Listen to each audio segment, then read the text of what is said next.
12월 17일 오늘의 말씀은 역대하 34장 14절에서 33절입니다.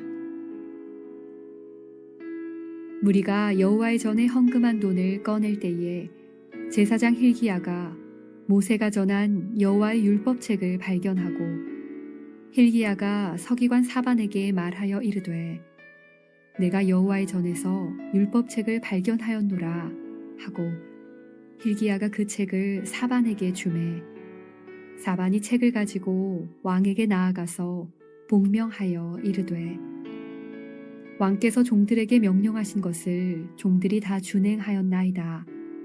또 여호와의 전에서 발견한 돈을 쏟아서 감독자들과 일꾼들에게 주었나이다 하고 서기관 사반이 또 왕에게 아뢰어 이르되 제사장 hil기야가 내게 책을 주더이다 하고 사반이 왕 앞에서 그것을 읽음에 왕이 율법의 말씀을 듣자 곧 자기 옷을 찢더라.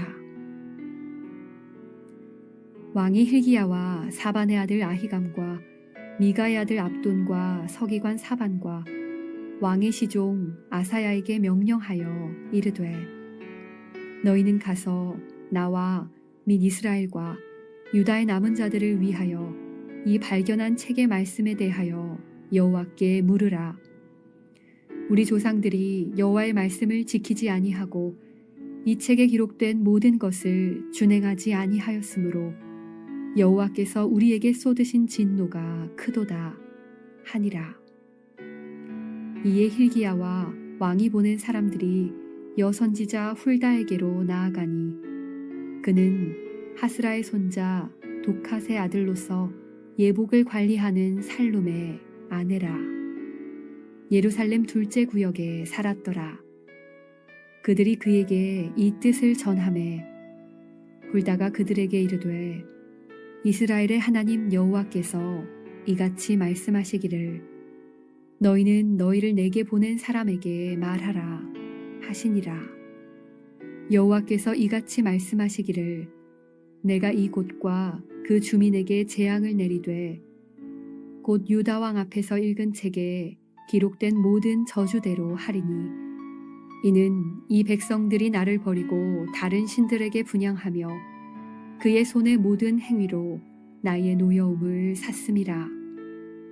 그러므로 나의 노여움을 이곳에 쏟음에 꺼지지 아니하리라 하라 하셨느니라.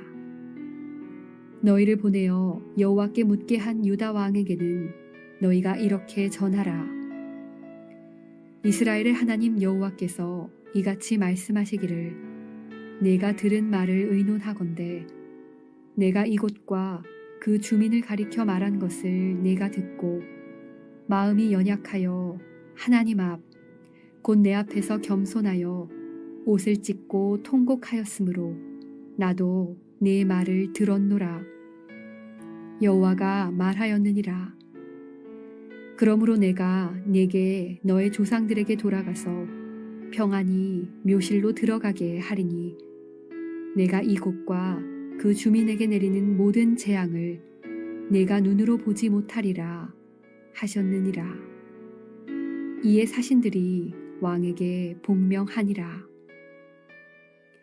왕이 사람을 보내어 유다와 예루살렘의 모든 장로를 불러 모으고 여호와의 전에 올라가매 유다 모든 사람과 예루살렘 주민들과 제사장들과 레위 사람들과 모든 백성이 노소를 막론하고 다 함께 한지라.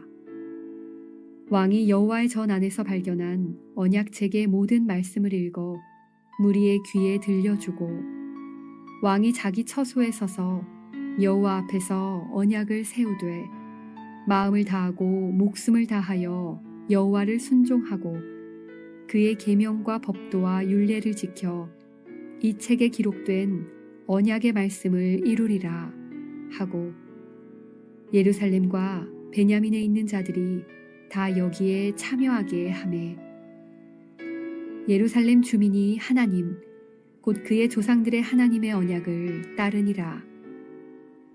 이와 같이 요시야가 이스라엘 자손에게 속한 모든 땅에서 가증한 것들을 다 제거하여 버리고 이스라엘의 모든 사람으로 그들의 하나님 여호와를 섬기게 하였으므로 요시야가 사는 날에 백성이 그들의 조상들의 하나님 여호와께 복종하고 떠나지 아니하였더라.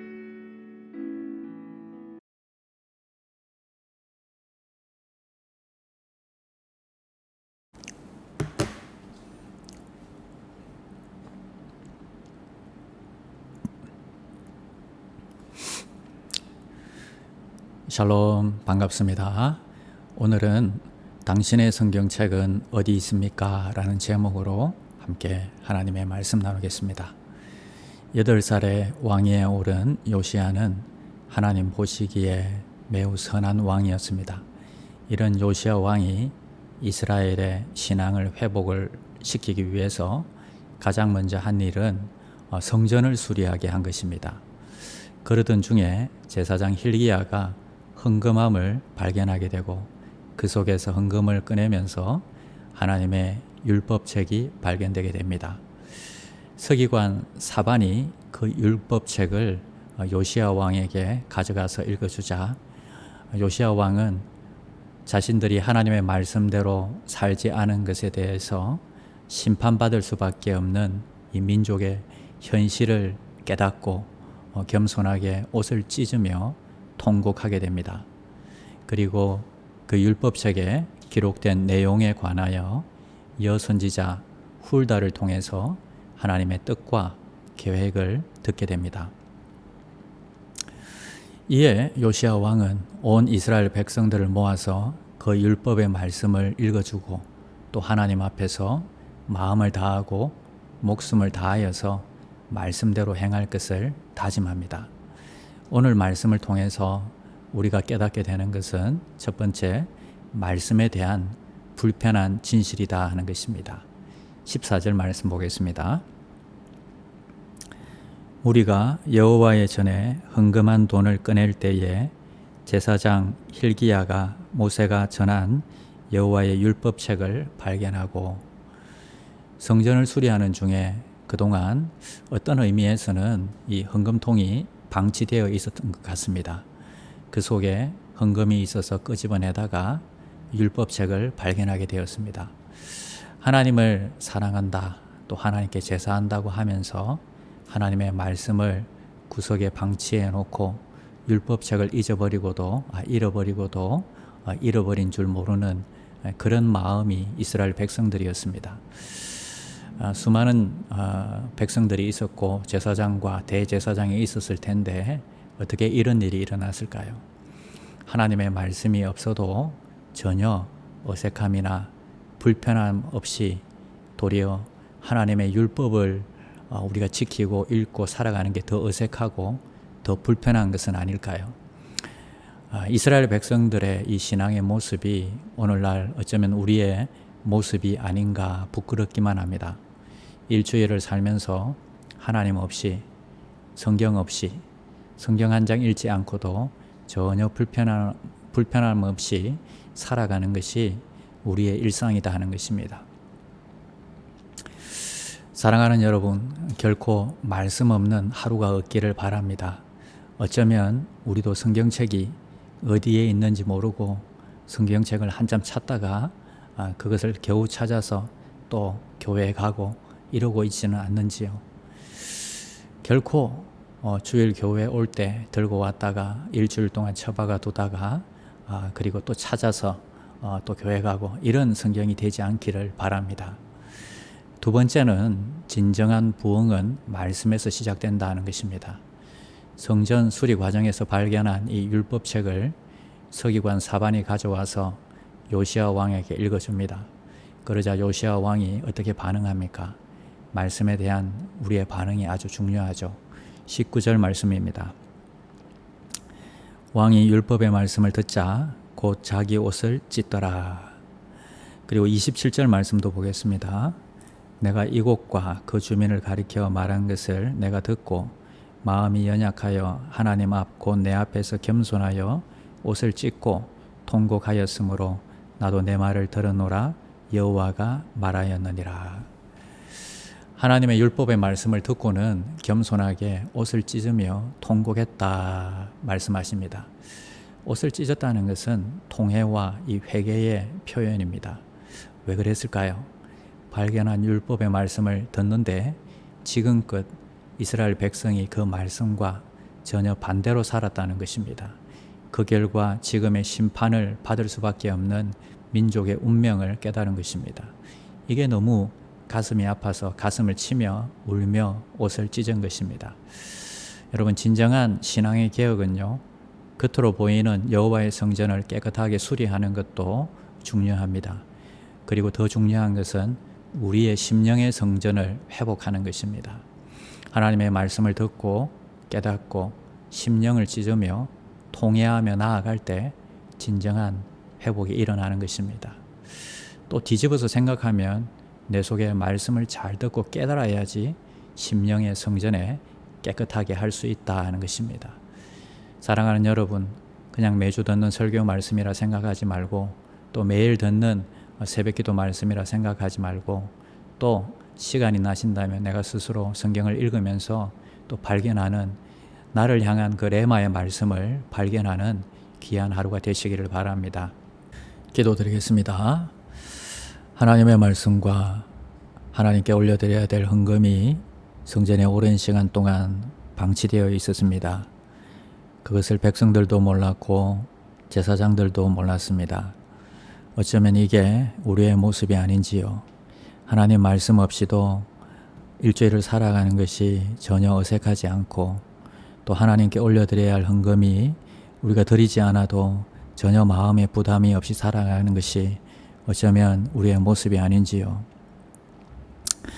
하나님, 정말 하나님께서 이런 대우를 받으시고 이런 홀대를 받으시고 천대를 받으셔도 하나님은 바보처럼 기다리시고 그들이 돌아오기만을 기다리며 안타까워하시는 마음들을 우리가 성경을 통해서 읽습니다.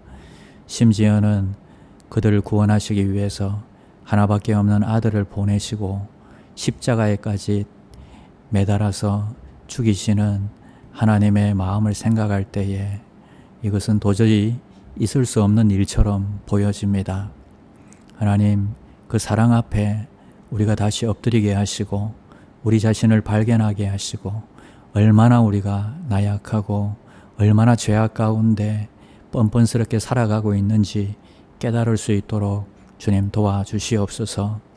다시 한번 요시아 왕처럼 하나님의 말씀 앞에 겸비하게 나올 수 있도록 주님 축복하여 주시옵소서. 부족합니다. 연약합니다. 우리의 죄를 깨닫지를 못합니다. 우리의 이 굳어진 마음들을 하나님 녹여주시고 회복시켜 주시옵소서. 예수님의 이름으로 기도드립니다. 아멘. 1. 오심 기도. 하루 5번 마음을 다해 드리는 기도. 나는 죽었습니다. 제가 주인이 아니고 예수님이 저의 주인이십니다. 예수님은 십자가에서 죽으시고 부활하셨습니다. 부활하신 예수님을 가슴으로 만나서 따라가며 간증합니다. 사랑하는 가족과 함께 영광스러운 승리를 노래합니다. 나는 죽었습니다. 제가 주인이 아니고 예수님이 저의 주인이십니다. 예수님은 십자가에서 죽으시고 부활하셨습니다. 부활하신 예수님을 가슴으로 만나서 따라가며 간증합니다. 사랑하는 가족과 함께 영광스러운 승리를 노래합니다. 나는 죽었습니다. 제가 주인이 아니고 예수님이 저의 주인이십니다. 예수님은 십자가에서 죽으시고 부활하셨습니다. 부활하신 예수님을 가슴으로 만나서 따라가며 간증합니다. 사랑하는 가족과 함께 영광스런 승리를 노래합니다. 나는 죽었습니다. 제가 주인이 아니고 예수님이 저의 주인이십니다. 예수님은 십자가에서 죽으시고 부활하셨습니다. 부활하신 예수님을 가슴으로 만나서 따라가며 간증합니다. 사랑하는 가족과 함께 영광스런 승리를 노래합니다. 나는 죽었습니다. 제가 주인이 아니고 예수님이 저의 주인이십니다. 예수님은 십자가에서 죽으시고 부활하셨습니다. 부활하신 예수님을 가슴으로 만나서 따라가며 간증합니다. 사랑하는 가족과 함께 영광스런 승리를 노래합니다.